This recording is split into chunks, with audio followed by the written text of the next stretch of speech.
Olá pessoal, bem-vindo ao Safety. Meu nome é Braulio Salvador e eu sou engenheiro de segurança do trabalho. E hoje eu vou replicar um vídeo produzido pelo The Energy Institute sobre como aprender antes dos incidentes. É muito legal e espero que vocês aproveitem. Mas antes de tudo, não esqueçam de se inscrever no canal, deixar seu like e suas sugestões. Um bom vídeo e até mais!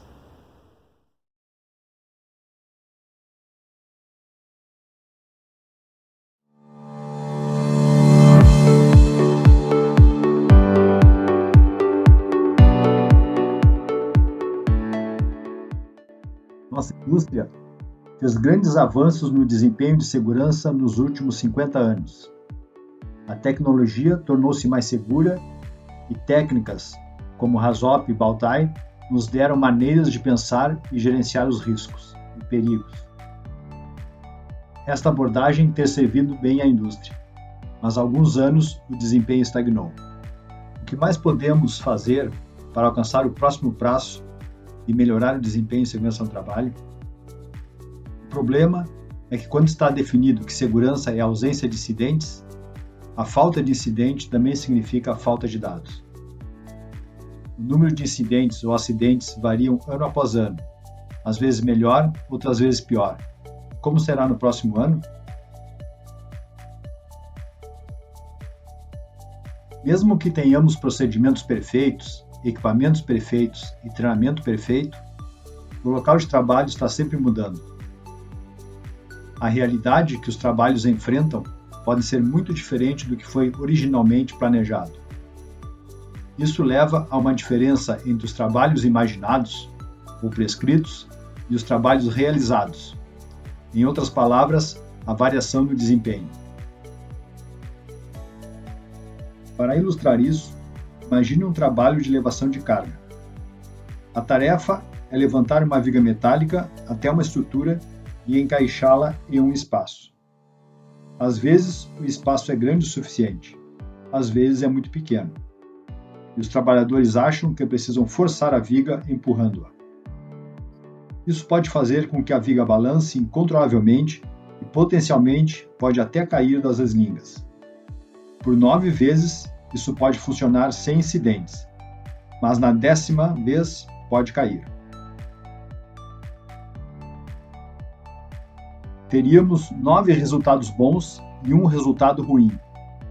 No entanto, existe alguma variação no desempenho. A diferença entre os trabalhos imaginados e os trabalhos realizados estava presente, independente do resultado.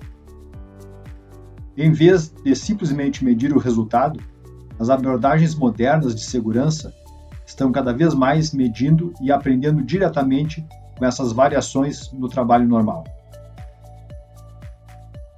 Essa abordagem foi adotada na indústria ferroviária para tratar os sinais ultrapassados em perigo. Quando a próxima seção da via não estiver livre, o maquinista deve parar antes de passar o sinal vermelho, ou ocorre o risco de colidir com outro trem mais adiante na linha. Quando o trem passa por um sinal vermelho, podemos chamar de sinais ultrapassados em perigo.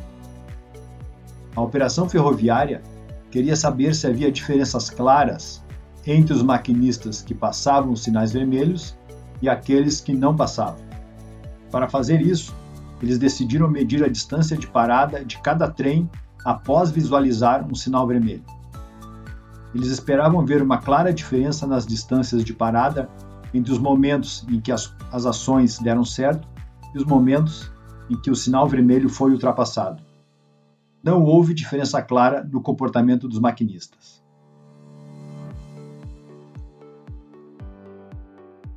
Em vez disso, eles viram uma grande variação nas distâncias de parada como uma distribuição normal. Ocasionalmente, as distâncias de parada foram maiores do que o permitido, ocorrendo uma ação de sinal ultrapassado em perigo. Concluiu-se que, em vez de serem eventos excepcionais, os sinais ultrapassados em perigo eram simplesmente o resultado de uma variação tão grande nas distâncias e, portanto, era esperado que ocorressem nas condições operacionais normais. A grande variação das distâncias foi causada por vários fatores. Os maquinistas eram incentivados a não desacelerar desnecessariamente para economizar custos com eletricidade e combustíveis. Os maquinistas adiavam a parada ao máximo possível, porque esperavam que o sinal mudasse para verde, mas não tinham como saber isso. Mais tarde, ao fornecer em treinamento informações sobre o status dos sinais mais adiante, eles foram mais capazes de prever se um sinal mudaria para verde ou não, e assim as distâncias ajustadas tornaram-se mais uniformes. Então, o que podemos aprender com isso?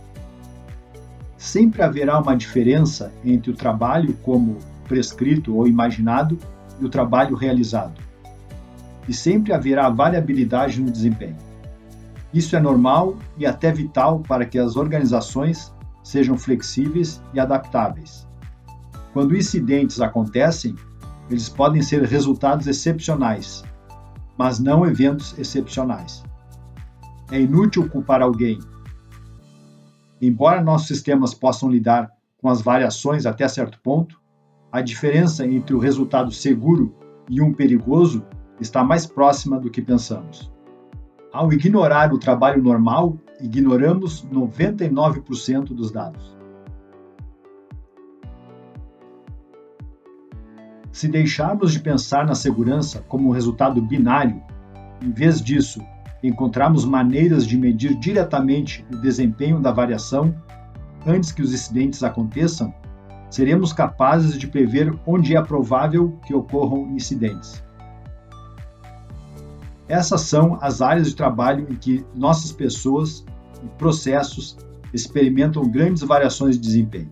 Observando indicadores de desempenho para atividades críticas de segurança, estamos apenas medindo o resultado. Por exemplo, em vez de medir a manutenção de rotina concluída conforme o cronograma, você pode tentar medir quantos dias antes ou depois do prazo a conclusão foi realizada. Isso pode lhe dizer sobre como o programa de manutenção é organizado e planejado com bons recursos. Em vez de medir com que frequência os níveis de temperatura de operação excede um determinado limite, você pode tentar medir a variação da temperatura em relação a esse limite. Quão perto do limite você está operando? Por fim, se os líderes reconhecerem e começarem a falar sobre a variação de desempenho entre o trabalho prescrito e o trabalho realizado, isso pode ajudar os trabalhadores a reconhecer estas lacunas. Identificando isso, se começa a preparar melhor a tarefa e se preparar melhor para, caso necessário, tenha-se que parar e replanejar a tarefa, medindo as variações de desempenho nas tarefas e atividades críticas de segurança. Podemos complementar e aprimorar nossas abordagens para gerenciar a segurança. Fazendo isso, permite que aprendamos, não apenas quando as coisas dão errado, mas o tempo todo.